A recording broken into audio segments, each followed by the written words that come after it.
Oke guys, selamat datang di vlog kedua kali ini. Dan ini mungkin jatuhnya bukan vlog sih, lebih ke podcast, tapi podcast ala-ala gitu kan.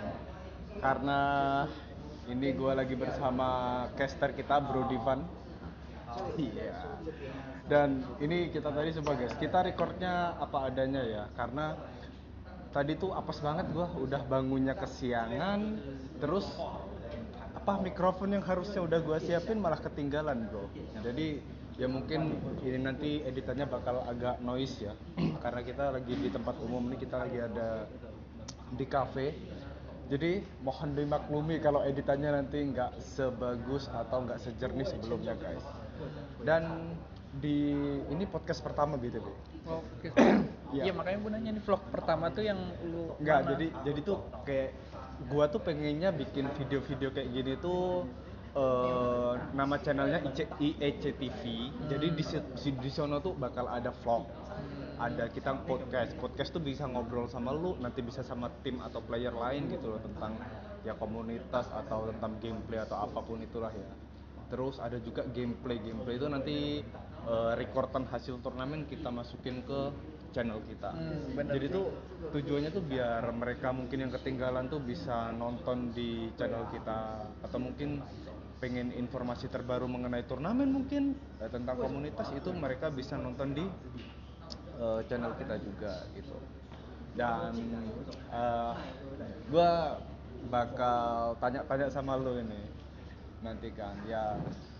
Gue terinspirasi bikin kayak gini tuh sebenarnya kayak Jonathan Liandi sih, kayak obrolannya kan tentang e-sport ya. Cuma kalau Doi kan emang udah kelasnya terkenal lah ya, udah banyak dikenal orang. Tapi kalau kita kan mungkin lingkupnya circle-nya atau mungkin circle anak gamers yang ada di Taiwan gitu. Jadi pertanyaan pertama basa-basi dulu sih. Lu apa kabar nih? Alhamdulillah gue baik, dan ya gue kan baru setahun ya di Taiwan. Awalnya tuh ya gue pas baru ke Taiwan banget, itu gue pengen banget berhenti yang namanya main Mobile Legends, karena gue pas di Indo tuh gila banget, yang kayak udah jarang tidur, jarang makan tuh gara-gara main Mobile Legends. Tapi semenjak ada ISCT, apalagi kan turnamen season 2 kalau nggak salah, pas gue baru datang sini tuh udah season 2 offline. Dia tuh bikin gue narik buat gue main lagi ini nih gara-gara ISCT. Dan kebetulan di situ emang gue belum pada punya kenalan. Dan ya alhamdulillah sih, gue ISCT 2 gue memberanikan diri buat ngubungin lu. Ya bener kan? Dan gue ngajuin karena gue belum punya tim, belum punya temen, dan nggak mungkin dong tiba-tiba gue daftar jadi player solo gitu kan. Akhirnya gue ngajuin jadi caster. Dan ya alhamdulillah sih jalan sampai season 2. Tapi emang sebelumnya lo di Indo ada experience ngester juga atau apa? Gue di Indo sebenarnya itu gue kan kayak lebih ke arah semuanya masuk sih di Mobile Legends. Gue bisa semua, jadi player bisa, nge-coach bisa, nge-caster bisa. Dan emang gue tuh orang yang kalau mau ikut turnamen, gue mikirnya ini turnamen harus gue pasti menang. Tapi kalau kayak ya ini kayaknya gue kalah deh, gue jadi caster aja deh gitu. Awalnya iseng-iseng, tapi kayak kata teman-teman gue, lu cocok kok jadi caster karena lu ngomongnya lancar gitu kan. Terus ada juga yang bilang gue cocoknya jadi analis. Ya semua saran dan kritik gue masukin semua. Dan emang gue jadi caster kata gue nyaman sih, gitu, nyaman. Tapi iya sih, kayak karena gue ketika lu ngubungin tuh kayak lu kan bilang gue nggak dibayar nggak apa-apa deh gitu kan, untuk trial gitu kan. Ya udah lu ikut aja. Sebenarnya itu gini, kalau di IECT itu banyak persepsi orang yang salah. Di IECT itu bukan season 1, season 2 gitu, enggak sih. Kita tuh kayak episode gitu loh. Jadi tuh iya, ada itu tuh. Jadi tuh kayak misalnya season 1 nih ya. Di dalam season 1 tuh bakal ada nantinya tuh bukan nantinya sih. Itu tuh packaging gitu loh, kayak di season 1 misal ada pra-season. Terus season 1-nya abis itu ada ultimate, terus ada mungkin Piala Merah Putih. Di situ tuh pokok setiap season tuh ada banyak turnamen gitu loh. Sama kayak di Indo sih. Mungkin kalau di Indo kayak MPL season berapa misalnya. Terus abis itu kan ada MSG, ada M5, ada lagi mungkin Snapdragon atau apa-apa gitu loh. Gua tuh pengennya bikinnya kayak gitu. Cuma setiap ada turnamen tuh mereka selalu ngomongnya season 1, season 2, season 3 iya, gitu iya, loh. iya, benar. Jadi sebenarnya kita udah sering ngadain turnamen tapi sebenarnya seasonnya baru jalan season 2 kemarin itu gitu. Ini ilmu sih, pengetahuan tentang kayak turnamen gitu. Gue juga awalnya ya, gue kan emang sering kayak caster gitu, terus sering nge-casterin turnamen kecil juga, dan gue ngeliat iseng-iseng, wah ada YCT nih, ada turnamen Taiwan. Gue kira tuh juga kayaknya ini turnamen biasa, kayak turnamen kayak nggak ada niat lah, kayak turnamen buat kafe. Turnamen kafe, turnamen warkop, dan niat lu buat ngumpulin orang-orang Taiwan doang, gamers Taiwan, Mobile Legends, buat ikut di turnamen itu. Tapi anjrit, sumpah, lu kalau kayak masuk ke studionya nih, studio ISCT itu niat asli. Berlebihan sih. Enggak, ini gue jujur. Lu tahu kan, ini turnamen ibaratnya emang turnamen publik lah, turnamen kecil. Tapi kayak dia tuh kayak ada thumbnailnya, ada editornya, ada studio, green screennya tuh kayak wah keren sih, ini emang ISCT kayaknya bakalan berkembang banget sih menurut gua. Amin sih ya. Cuma gini sih bro, kayak gua tuh orangnya memang suka gini sih. Banyak orang yang ngomong ya udah sih yang penting ngadain, yang penting ngadain aja gitu loh, nggak usah terlalu cakep-cakep banget. Gua tuh tipikal orang kayak aduh nanggung, mending dibagusin sekalian gitu loh sih. Walaupun sebenarnya itu buat ngerakit PC-nya aja lumayan dalam tuh, kantong gua ceknya lumayan tuh ya. Cuma gua tuh memang hobi ya, dan hobi gua tuh awalnya juga hobi di main Mobile Legends-nya gitu kan. Cuma semakin kesini kalau gua main tuh gua nggak dapet apa-apa, maksudnya nggak dapet apa-apa deh ya, mungkin cuma dapat kepuasan, dapat setar, tapi abis reset season turun lagi gitu kan.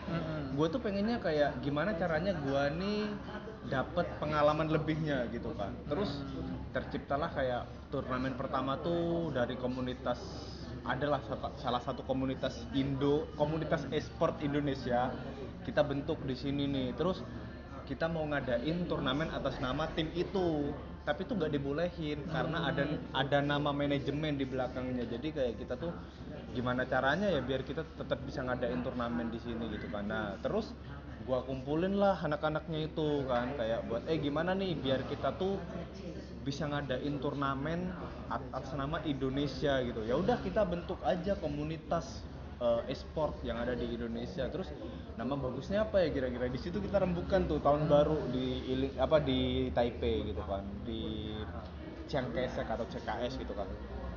Dari situlah ada yang cetusin namanya IECT aja mas, Indonesian Esport Community Taiwan. Terus feeling gua wah bagus juga nih. Terus kata gua di situ ya udahlah kita coba bentuk IECT, nanti di dalamnya tuh ada divisi ML, PUBG, atau mungkin kalau ada esport lain yang mau masuk yang mau ngurusin silahkan sok gitu loh. Jadi tuh IECT itu tuh bukan milik personal, bukan milik gua pribadi, tapi itu milik bersama sebenarnya. Misal ada orang nih ucuk-ucuk, mas gua mau dong jadi bagian dari IECT, maksudnya ngurusin komunitasnya gitu loh. Ya silahkan, misal kayak gua mau megang di divisi PUBG dong, ya silahkan gitu loh. Jadi gitu sih, sebenarnya banyak yang salah tangkap juga kayak IECT itu miliknya Aris. Enggak, IECT itu milik bersama bro gitu kan. Tapi memang gua yang ngegerakin sama anak-anaknya, sama tim manajemennya gitu kan, ya gitu sih. Tapi gue mewakili para publik player Mobile Legends ya. Ini ya kebanyakan pasti kalau lu buat turnamen ISCT ini season 1, pra-season, season 2, pasti orang-orang tuh mikirnya kayak lu buat turnamen buat nyari keuntungan, bener kan? Pasti banyak banget yang kayak gitu. Tapi menurut gue ini ISCT, gue jujur ya, benar pasti dia ada keuntungan kayak kecil gede, tapi kayak sesuai banget sama apa yang dia sajikan di ISCT gitu. Dari segi apa ya, yang deket-deket aja deh, kayak recordan gamenya, terus dia kayak ada caster, terus apa tuh kalau ada turnamen offline dia nyewain tempat dan tempatnya juga bagus gitu. Kayak ya sesuai, lu ngasih registrasi segini dan ICT ngasihnya menyediakan ini gitu, kayak menurut gue sih sesuai banget sih. Kalau soal keuntungan ya paling lebih besar yang disediain dah gitu. Iya sih. Itu sih yang gue wakilin dari para publik pasti. Sebenarnya gini bos, gue juga miris sih ngelihat komentar kayak gila, pasti untung ada gede, itu. untungnya gede banget, apa pendaftaran segini tapi prize poolnya total cuma segini gitu kan. Gue tuh sebenarnya aduh, lu kalau mau ini mending tanya dulu Pak, atau lu mau jadi tim kita sekalian sih gitu, nggak apa-apa, gue mau mungkin banget kalau nih. banyak yang dia pengen banget nih ngasih tahu ini keuntungannya berapa gitu kok apaan tuh buat turnamen gini pasti untungannya banyak. Coba aja dah lu join jadi krunya gitu, gitu. Ya persiapannya gimana, lu kan pasti kalau buat turnamen mau nyewa tempat nggak asal hari hanya juga lu langsung datang kan, pasti kayak hari-hari kemarin lu nyediain lu rapi-rapihin gitu, itu kan termasuk kayak kerja ya, effort bener. Cuma ya gitulah, gue juga maklumin ya, kayak maksudnya tapi itu keuntungannya apa juga nih, misal kayak kalau misal totalnya segini kita jelasin ke mereka terus so what, ngapain gitu kan.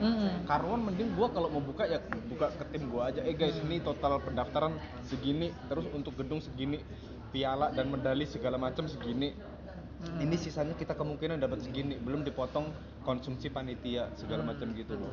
Nah terus kalau gua mau speak up ke publik tentang kayak gitu tuh so what, ngapain gitu kan. Itu kayaknya nggak penting banget sih. Makanya kalau gua masih jadi masih mentingin ego gua yang kayak gua pengen banget nih ngerespon komen-komen yang ini, cuma kayaknya nggak dulu deh, tenaga gua udah habis buat nyiapin event-event kayak gini sih sebenarnya. Ya itu sih, mending fokus buat berkembangnya IECT sih. Banyak banget kayak ngeladen komen-komen gitu, tapi jujur pasti ada aja otak-otak yang berpikiran kayak gitu. Kalau lu mau biar otak lu berpikiran kayak gitu hilang, ya lu boleh kok join crew di IECT. Dia ini welcome banget ya buat orang-orang yang emang siapa aja boleh, emang mau jadi crew di IECT. Ya. Cuma kalau di IECT tuh namanya nama kru kita, nama tim kita tuh namanya IEC Team. Jadi semuanya tuh kayak IECT, Indonesian Esport Community Taiwan. Nah, terus ada IECT, IEC TV. Pokok T-nya tuh kita sambungin terus gitu loh. Terus kayak ada IEC Team gitu loh. Kayak gitu-gitu. Jadi nama tim kita tuh IEC Team. Cuma di IEC Team tuh ada 3 divisi namanya. Divisi 1 itu gua sendiri. Maksudnya gua kan yang ngegerakin gitu ya. Sebenarnya kalau dibilang ketua terlalu narsis gitu kan. Mending kita pakai istilah divisi aja lah. Divisi 1 gua. Terus divisi 2 tuh ada yang kayak istilahnya tangan kanan tangan kiri lah ya, bantu-bantuin ketika gua butuh pendapat, gua juga tanya ke mereka gimana-gimananya gitu. Itu divisi 2. Dan itu cuma ada 3 orang sih divisi 2 tuh.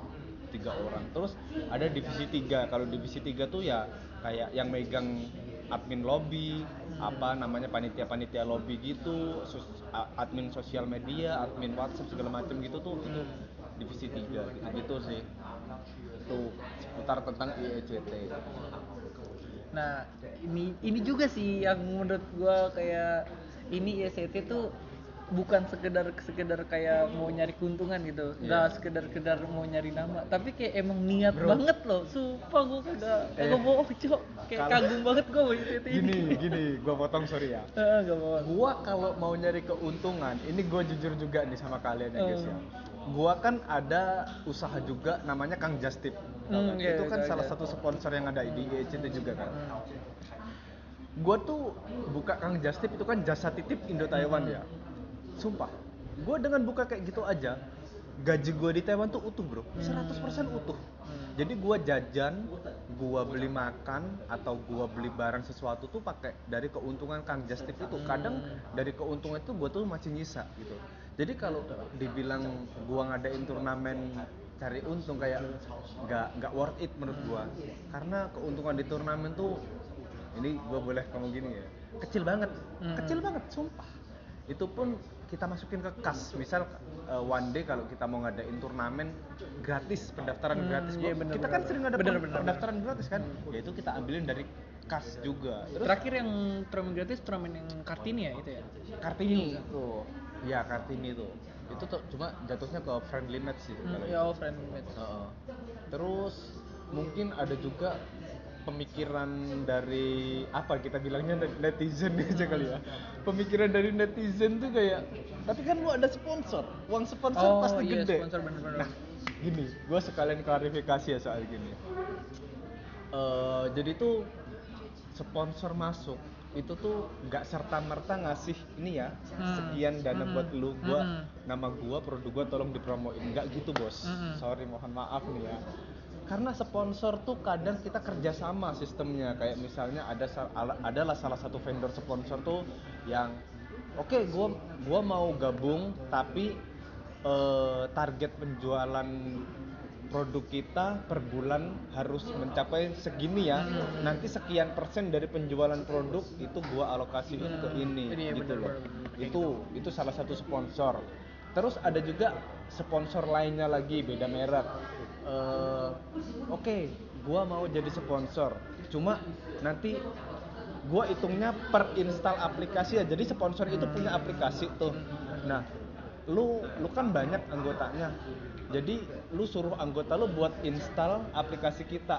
Per install gua kasih segini. Nah, itu nilai sponsornya dari situ. Cuma kan kalau misal nih lu udah install, kan nggak bisa gua nyari lu buat suruh install lagi gitu kan. Jadi kita harus cari orang lain lagi. Nah, itu effortnya di situ. Terus ada juga sponsor tuh yang ngasih, gua mau gabung jadi sponsor tapi kita nggak bisa nyumbang dana. Kita bisanya nyumbang merchandise sama mungkin produk dari mereka gitu, karena kalian mesti tahulah di situ ada produk apa aja, yaitu bentuk produknya gitu loh. Jadi tuh guys, sponsor itu nggak serta merta ngasih duit. Ada yang memang ngasih duit. Oke, gua satu season ini ngasih segini ya.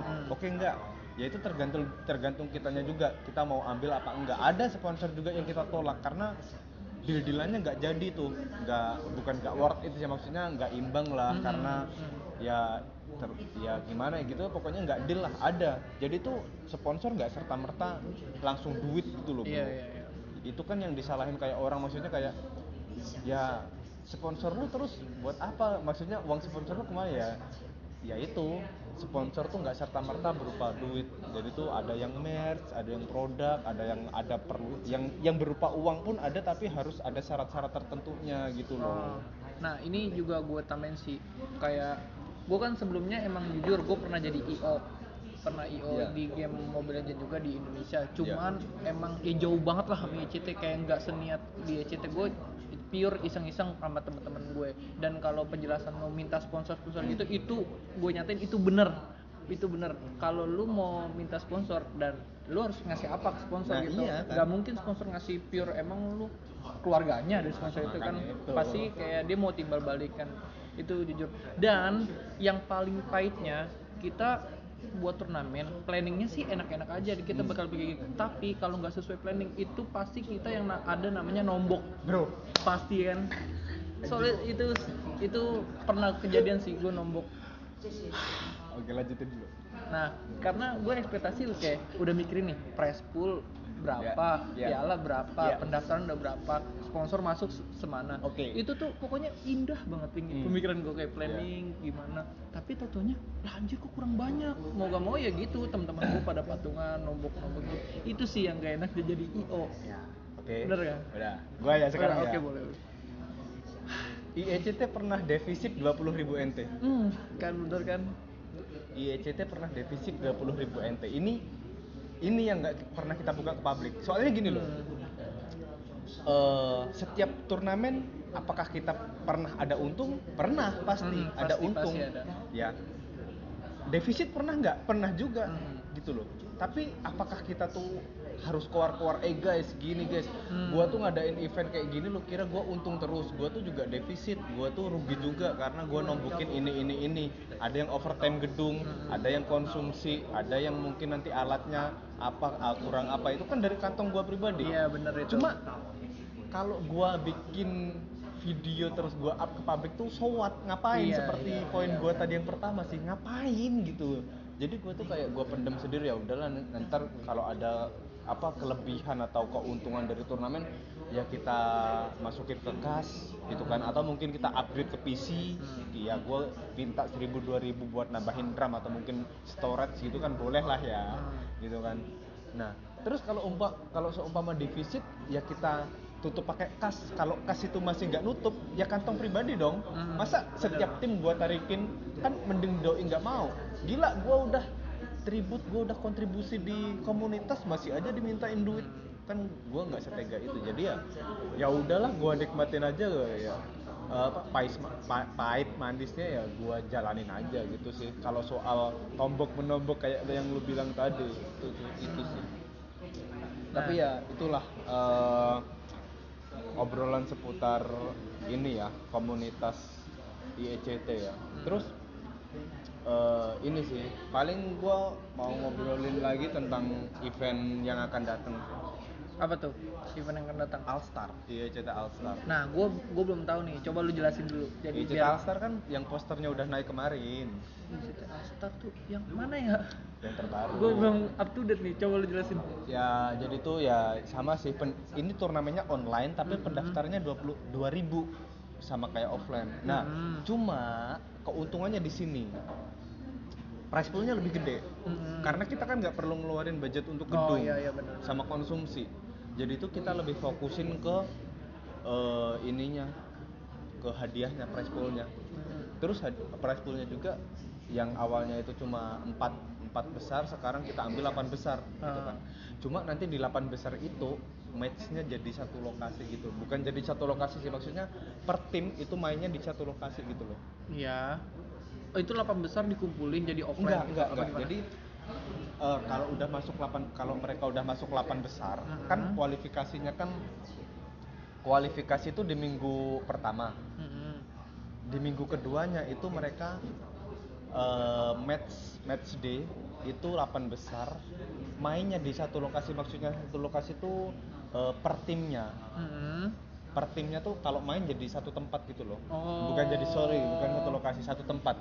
Jadi terserah di mana gitu. Tapi kalau yang jelas lu main di satu tempat kayak MPL zaman-zaman pandemi. Oh, ngerti. Dan on Jadi, cam.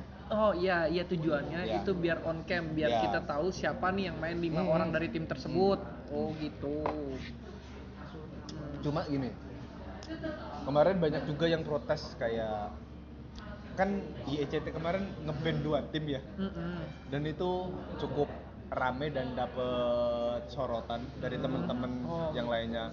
Lu lihat nggak postingan itu? Itu gue ngeliat postingannya. Ada 2 tim yang di sini juga gue mau klarifikasi soal itu ya. Anjir, klarifikasi kayak artis kena kasus, cok.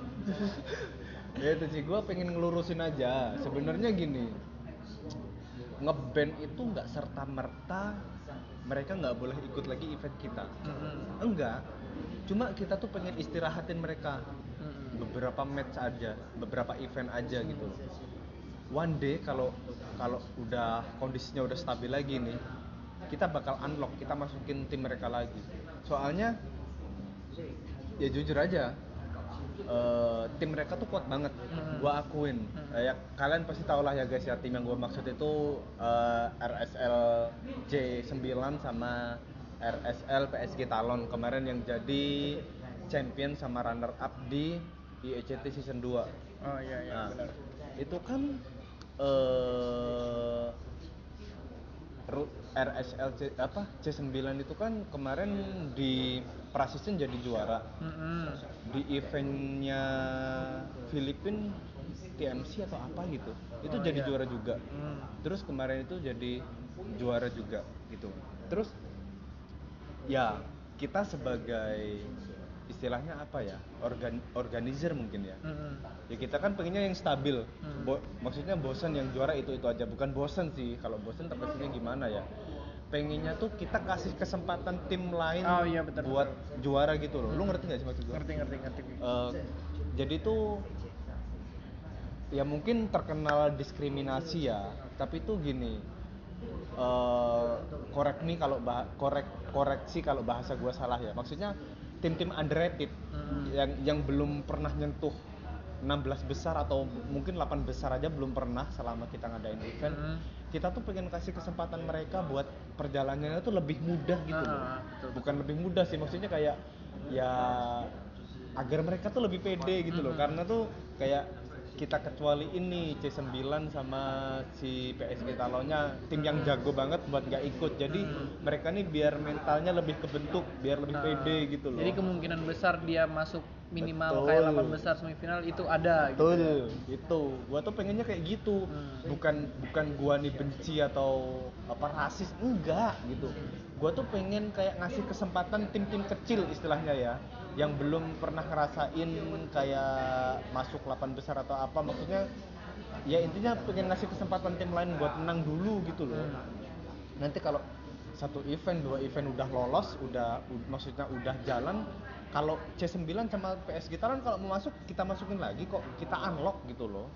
Cuma untuk saat ini ya kita kasihlah kesempatan tim lain buat jadi juara. Terus berarti itu playernya nggak boleh main? Boleh main. Tapi nggak boleh jadi satu tim. Apa Ya, gimana? karena menurut gue gimana ya? Di Mobile Legend itu adalah permainan kelompok, permainan tim. 5 versus 5. 5 versus 5 kan. Artinya kalau yang jago cuma satu orang belum tentu itu bisa jadi juara, bener nggak? Jadi ya kalau misal playernya mau main boleh, tapi nggak boleh jadi satu tim. Nyebar, misal kayak lu ada tim nih, lu ambil satu player dari mereka bisa.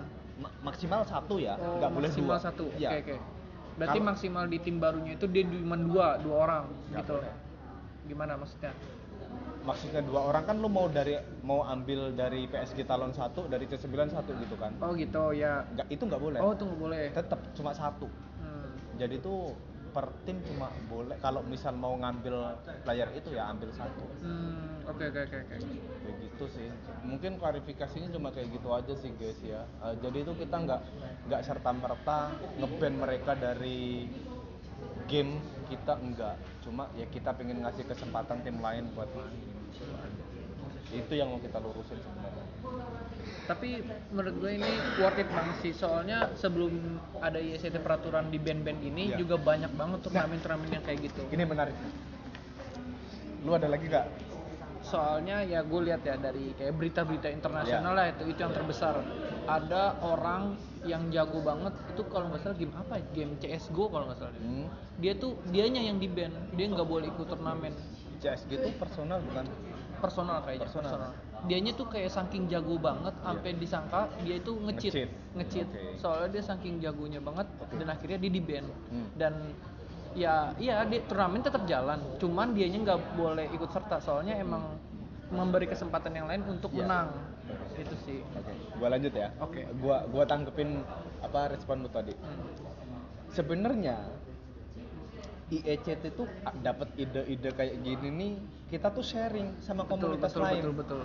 Jadi misal kayak kita nih ada komunitas di Indo, ada komunitas e-sport lah yang di Indo. Kita tanya, "Bang, kalau di lu rules-nya gimana? Turnamennya gimana? Sistemnya gini-gininya?" Oh gini, kalau di tempat kita ambil nih yang bagus, menurut kita bagus. Oh ini bagus nih, kita ambil. Mereka pun tanya, kalau di tempat lu gimana gitu. Oh gini ya. Oh iya sih bagus kayak gitu. Kalau mereka mau nyontek silahkan. Jadi kita tuh sharing gitu loh. Dan di sini pun di Filipina di sini setahu gua ya itu ada dua komunitas, namanya TMC sama TMLP. Kita pun juga minta nyontek regulasi dari mereka gitu loh. Kalau yang bagus kita ambil, kalau menurut kita yang kurang ya kita skip gitu kan. Di komunitas PH itu menurut gua cukup kejamnya tuh gini. Cuma BO1 tapi double elimination sih. Ya tetap aja menurut gua nggak worth it ya. Menurut gua BO3. Makanya gua tetap pakai sistem gua. Iya, betul. Soalnya kalau di mereka tuh cuma main sekali, habis itu sekali lagi. Jadi tuh kayak ya menurut gua kurang, tapi menurut mereka oke, silahkan kan. Ya kita kan punya regulasi sendiri. Itu yang pertama. Terus kalau soal rules atau aturan ya sama. Misal kalau komunitas di Indo tuh gua tanya, ya kalau di sini misal udah juara 3 kali berturut-turut kita ban sementara. Oh, kalau mereka malah ban permanen malah. Nggak boleh ikut lagi. Ban permanen. Kita masih sementara, masih bagus lah. Terus bro, Indonesia tuh nggak boleh main di komunitas Filipina, tau nggak? Kenapa tuh? Karena menurut mereka tim Indo tuh jago karena gini. Ini sepengetahuan gue ya, kemarin gue ngobrol sama dia, Indonesian player cannot play in our community because their gameplay Very strong. strong karena jam jam mainnya itu lebih panjang. Karena bener. kebanyakan player Indo yang main itu tuh mahasiswa di sini, bukan pekerja. Kalau worker itu kan kalau worker itu kan main pekerja kayak kita tuh main 4 jam 5 jam sehari mungkin lah ya. Tapi kalau mahasiswa itu bisa sampai berjam-jam kan, kadang kadang bolos absen jam mata kuliah buat main Mobile Legends kan, istilahnya kan gitu. Jadi itu mereka jam terbangnya lebih banyak, lebih jago. Jadi itu dari komunitas Filipina itu gak ngebolehin Indonesia buat main di komunitas dia karena jago anjir. Itu kemarin gua tanya, ngobrol beneran itu, makanya ada tim yang di ban di Filipina nggak boleh main gitu sih. Nah ya paling itu aja yang soal ban mengeband terus rules. Kadang tuh gini juga player atau tim yang gabung di kita ya, itu tuh suka banget nyari kesalahan di kita, tapi mereka nggak evaluasi kesalahan di mereka gitu loh. Pernah itu di turnamen offline ada tim yang ngotot banget kayak Mas, itu tim itu wajib di ini istilahnya ya, diselidiki. Karena nama timnya sama singkatan squadnya itu beda, nggak nyambung. Beda pendaftarannya ya. Bukan pendaftarannya. Dari list yang lu kasih Google Drive-nya gitu. Ya. Ininya nama singkatan. Misal gini. Ini lucu banget sih sebenarnya. Kayak ICT nih, harusnya community Taiwan, ini community team. Bedanya di situ. Harusnya kalau kita kan Indonesian Esport Community, nama timnya ya. Harusnya kan singkatannya mungkin IECT atau mungkin ICT yang ada singkat-singkatannya gitu lah, yang nyerempet-nyerempet. Kalau kita IECT nama squadnya saya 9 gitu kan jauh banget gak nyambung. Itu tuh dipermasalahin sama dia. Terus masalahnya di mana, Mas? Ya nggak bisa dong. Ini kan nama timnya ini. Nama singkatan squadnya kok gini, nggak ada nyambungnya, Mas, gitu kan. Tapi playernya sama enggak sama yang di list? Ya sama, tapi nama singkatan squadnya ini enggak sama, Mas, gitu. Ya itu enggak masalah. Istilahnya kayak nama timnya Rek Bung Seon, tapi nama squadnya itu EVOS, selagi playernya itu sama ya enggak apa-apa gitu loh menurut gua tuh. Tapi itu dipermasalahin kayak ya, pengennya tuh mereka tuh menang tanpa main gitu loh. Jadi itu gua kasih fakta sih, biasanya kalau ada orang-orang yang player kayak gitu, dia mau menang tanpa adanya match gitu. Dia nyari kesalahan panitia walaupun sekecil itu. Tapi ya gua bilangin ya buat ke player lain, kalau lu sebagai player di Mobile Legends buat ikut turnamen tapi lu takut sama salah satu tim, lu nggak bakal jadi champions. Itu gue bilangin aja sih, kalau lu mau berkembang ya pikiran lu jangan lu champion deh, lu pikiran lu gimana nih biar kita ada pengalaman di turnamen ini, walaupun kita kalah kita ya ada ilmu yang kita dapetin gitu. Jangan mikir kayak kita harus menang dengan cara apapun gitu sih. Gue bilang gitu doang sih, sebagai lu jadi player Mobile Legends kalau lu mau berkembang lewat turnamen gitu bagus. Tapi bener sih kata lu, Bung. Maksudnya kayak gua juga dulu ngomong, bro, untuk tim-tim lu kalau mau main ngejar menang, at least lu tuh bisa win streak 4 kali. Kenapa 4 kali? Gua jelasin gini ya. Kan kita kan rata-rata ngadain event itu 32 tim ya. 32 tim main sekali menang, lolos 16 besar, oke? 16 besar menang lagi 2 kali ini lolos 8 besar. 8 besar lu menang lagi itu bisa 4 besar. 4 besar bener udah dapet juara, tapi belum bisa masuk grand final kan. Kalau lu di 4 besar ini bisa menang lagi, lu tuh menang 4 kali, ini tuh udah masuk grand final. Kalau lu nggak dapet grand final, at least lu dapet runner up.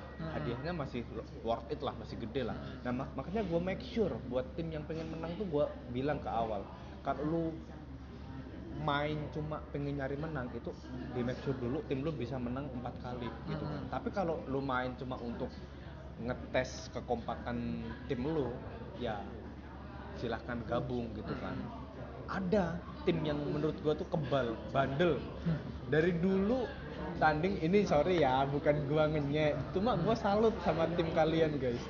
Ada beberapa tim nih yang dari awal IECT berdiri ngadain turnamen, dia tuh nggak pernah menang, bahkan kayaknya nyentuh 8 besar itu baru sekali, kalau nggak 2 kali. Tapi tuh tetap setiap ada event ikut terus.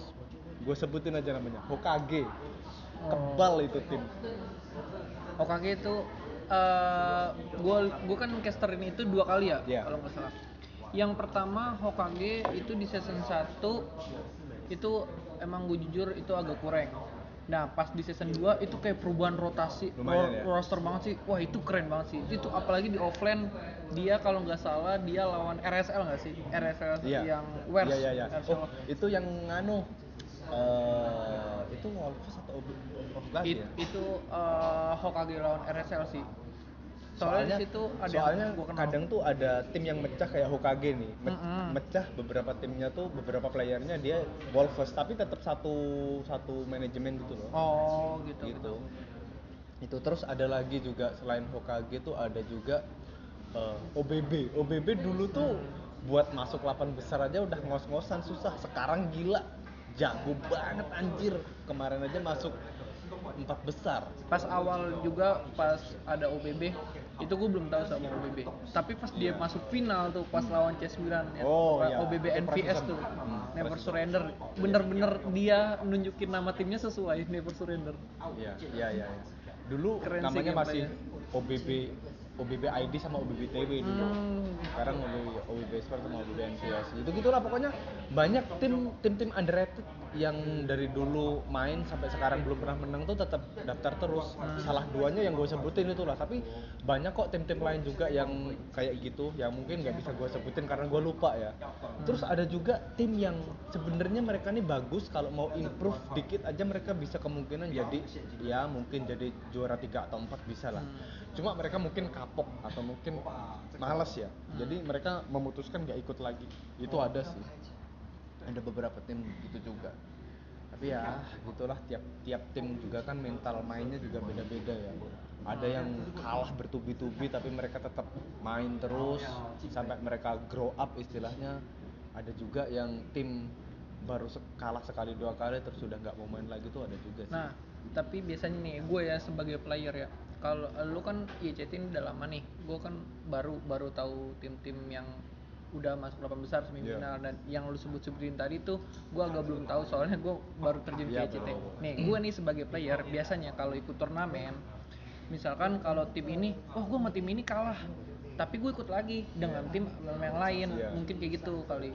Timnya ini bubar yang kalah itu, cuman dia ikut lagi dengan tim yang lain atau enggak dengan nama tim yang lain. Itu sih kemungkinan besar kayak gitu.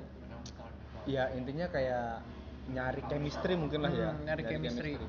Cuma ini sih, gua ada satu yang gua sayangin gitu kan, dari tim-tim. Mungkin ini saran juga dari gua ya. Kalian tuh konsisten guys. Maksudnya konsisten tuh kayak logo tim sama nama tim itu kan suatu branding. Betul. Ada 3 tim yang gue sampai sekarang tuh masih inget, dari IECT berdiri sampai sekarang tuh udah setahun lebih lah. Itu tuh masih sama dari logo sama nama timnya. Kanom, Rutsul, sama Noctibos. 3 itu. Mungkin ada juga sih beberapa tim lain yang konsisten juga tapi gue lupa gitu kan. Ya salah 3-nya yang paling gue inget itu sih. Bukan karena mereka teman, enggak. Karena mereka ini setiap daftar bawa logo yang sama, bawa nama tim yang sama, tapi mungkin rosternya ada 1-2 yang beda gitu loh. Itu sih. Jadi menurut gue, logo tim sama nama tim itu adalah brandingan kalian, merek lah ya, merek, label. Jadi itu kalau bisa jangan diganti-ganti, gitu sih menurut gue. Tapi biasanya kalau pemilik ownernya sih kalau ganti itu bertujuan kayak buang sial. Kayak kita pakai nama ini, logo ini, kayak kita nggak pernah menang dah. Bagaimana kalau kita ganti logo gitu kan? Mitos nggak sih kayak gitu? Nggak tahu sih itu termasuk. OBB tuh udah ganti logo berapa kali ya? Banyak kali dulu. Nah tuh ini nih dari omongan-omongan lu itu gue sebelumnya nggak tahu nih sejarah dari tim-tim yang daftar YCT nih. Gue paling taunya ya itu yang lu sebutin kayak Naftibos, Kano, Mama RSL karena emang dia juara kan. Jadi gue tahu. Aduh, gue takut ngomong ini soalnya ya itulah, takutnya nanti dikira apa namanya rasis sama tim lain. Cuma tim yang gue inget ya cuma dari dulu ya itu Kanom sama Rotsul sih. Cuma gue ini nggak ada niat buruk ya kawan-kawannya, cuma ini kan kita kan sebagai analis ngomong kayak gini ya. Cuma kalau Rotsul tuh dia ini nggak bawa pure nama mereka sendiri gitu loh. Oh iya betul, kayak RSL siapa gitu bawa X terus collab, jadi tuh kayak dua tim misal kayak C9 sama Rotsul ya, Rotsul X9 gitu-gitu loh, jadi tuh nggak pure gitu. Kalau Kanem kan dia pure, Naftibos apa lagi pure lagi tuh dari rosternya. Kalau Kanem masih banyak tuh player yang keluar masuk. Kalau Naftibos gue lihat konsisten anjir playernya, itu udah kayak Prusin 9 itu. Gitu sih. Ya mungkin ada tim-tim yang gak gue sebutin guys, mungkin gue lupa atau mungkin gue nggak deket sama tim itu ya. Cuma gue ngomong kayak gini bukan karena gue deket, cuma tuh karena itu yang terngiang-ngiang. Karena itu kan tim-tim yang sering masuk 4 besar 8 besar kan ya. Tapi kadang ada juga tim yang gak jelas tiba-tiba GG banget.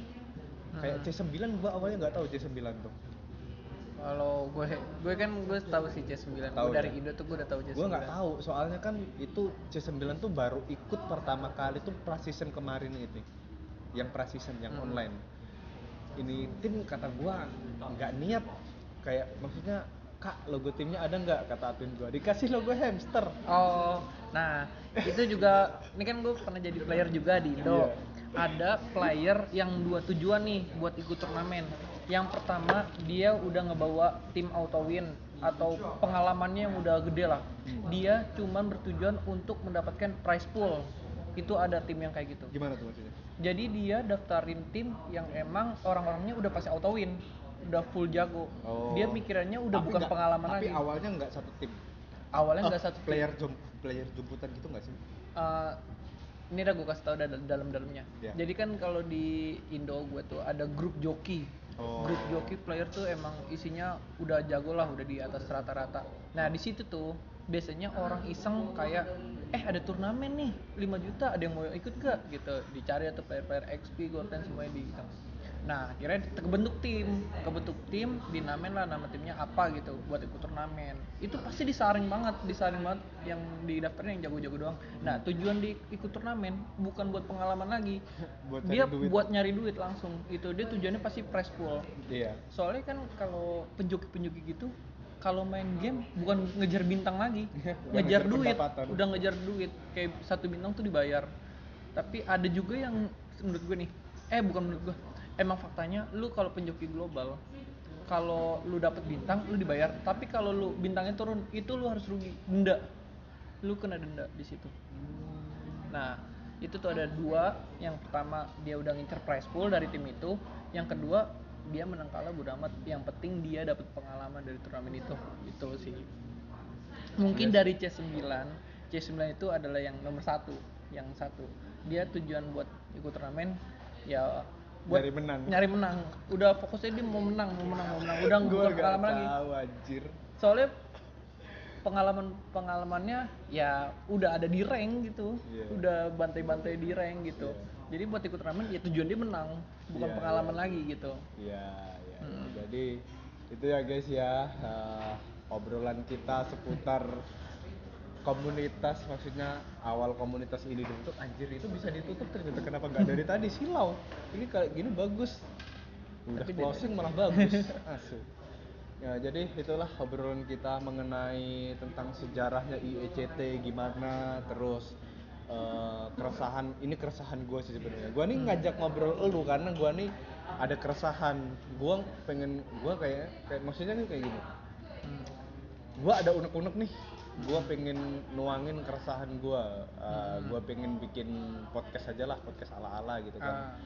Gue ajak IEC tim itu nggak mau, mereka anti kamera. Oh gitu. Mereka malu kalau ngobrol direkam kayak gini. Jadi siapa ya, Divan aja gue ajak lah. Dan kebetulan tuh hari ini kan libur, jadi kebetulan bisa guys. Jadi ini adalah podcast pertama gue bersama bintang tamu yaitu bersama Divan ya. Iya, ini udah closingan. Gue awal-awal belum perkenalan diri. Iya, perkenalan diri ya. Nama gue Ivan Samyaji, tapi biasa dipanggil Divan. Iya anjir, gue sebagai host juga harus banyak belajar. Nama lu aslinya siapa, gue gak kenal ya. Enggak sih, terciptanya Divan tuh awalnya begini loh. Kan punya logo gue Kid Ivan. Itu awalnya gue niat banget nama logo gue tuh Kid Ivan. Tapi orang-orang bacanya Kid Divan gitu kan. Tapi gue mikir lagi, wah Divan kayaknya namanya bagus juga. Sampai sekarang gue pakai jadi Divan. Ya. Udah 3 tahun atau 4 tahun gitu Divan. Nama gue sampai sekarang dipanggil Divan. Sama, gue dari SD tuh nggak tahu dipanggilnya Black ya, kayak nggak usah tanya ya kenapa panggil Black ya, karena gue hitam anjir. Jadi panggilnya Blacky gitu kan. Tapi lama-lama nyaman ya. Iya, tapi lama-lama nyaman. Gue anggap nama panggung, nama rezeki aja udah. Bener. Itu gue pakai sampai sekarang. Udah closing malah perkenalan gitu. Tapi ya guys ya, nggak kerasa obrolan kita udah hampir 50 menit, udah 46 menit nih kita ngobrol di sini. Dan gue thank you banget bro buat waktunya lu ya. Gue jadi lu jadi tamu pertama di podcast IEC TV ini ya.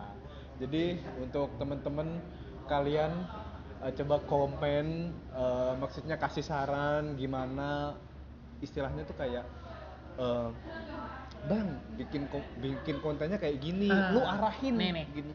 Kalau bisa dari komen-komennya ini, lu pengennya IECT kayak gimana nih? Lu komen-komen, Bang, coba undang ini pemenang ini, Bang, coba ajak podcast gini, itu boleh banget sih. Betul. Kayak dari komen-komenan lu itu bisa bikin ide buat IECT berkembang lebih luas lagi. Iya. Karena dari netizen itu menurut gue penting banget sih dari komen-komenannya. Iya. Kadang dia menuangkan ide di situ kan. Ya, selain itu juga mungkin lu bisa ngasih komen kayak tampilannya kalau bisa gini, ngobrolnya di tempat yang proper, jangan di tempat ramai kayak gitu. Lu bisa kasih komen welcome banget. Gua dan tim bakal ngefilter atau mungkin nyari-nyari karena sekarang kan zamannya digital ya.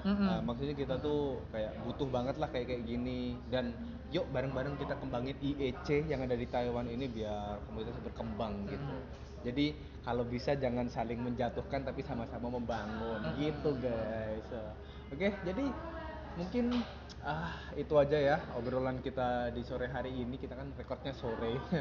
Jadi thank you banget yang udah nonton. Kalian jangan lupa subscribe, di komen juga, di like pastinya, dan di share ke teman-teman kalian biar teman-teman kalian bisa tahu tentang update konten terbaru dari IEC TV pastinya. Dan gua Aris, Gue Divan. pamit undur diri. Thank you semuanya. Dadah.